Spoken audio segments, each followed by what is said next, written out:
নমস্কার, আপনারা দেখছেন পিবি নিউজ। আপনাদের সঙ্গে আমি সাথী। শুরু করছি আজকের খবর। কড়া নিরাপত্তার ঘেরাটোপে রয়েছে জলপাইগুড়ি লোকসভা কেন্দ্রের স্ট্রং রুম।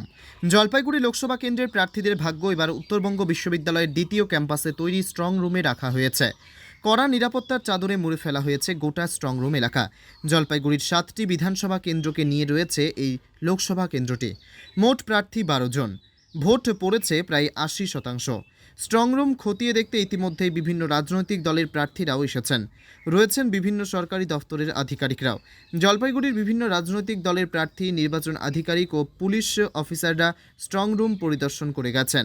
পুলিশ ও কেন্দ্রীয় বাহিনীর কড়া নিরাপত্তার ঘেরাটোপে রয়েছে স্ট্রং রুমের গোটা এলাকা। যখন পোল শেষ হয়ে যায়, তারপরে পোল শেষ হওয়ার পরে আমাদের যতগুলো পোল ইভিএম আছে ওটাকে সবগুলো আমাদের রেসপেক্টিভ স্ট্রং রুমে আমাদেরকে রাখতে হয়। তো আজকে এখানে আমাদের 7টে এসি নিয়ে এখানে স্ট্রং রুম সবগুলো ইভিএম এসে গেছে। আমাদের মাল থেকে এসে গেছে, প্লাস মেকলিগঞ্জ যে কুচবিহার আছে ওটাও এখানে এসে গেছে। ডাবগ্রাম, রাজগঞ্জ, সদর, মাইনাগুড়ি, মাল, ধূপগুড়ি, মেকলিগঞ্জ 7টে এসির এখানে স্ট্রং রুম হয়ে গেছে।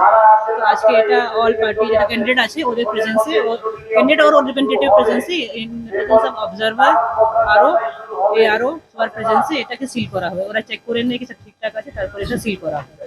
সিল হয়ে গেছে আজকে। হ্যাঁ, প্রত্যেক এসির জন্য একটা আলাদা দুটা ঘর আছে। এখানে সেন্ট্রাল ফোর্স আছে, এখানে সবসময় একটা প্ল্যাটুন থাকবে। এছাড়া যে আউটার গার্ডেন আছে ওখানে স্টেট পুলিশ থাকবে। Bureau report, PB news.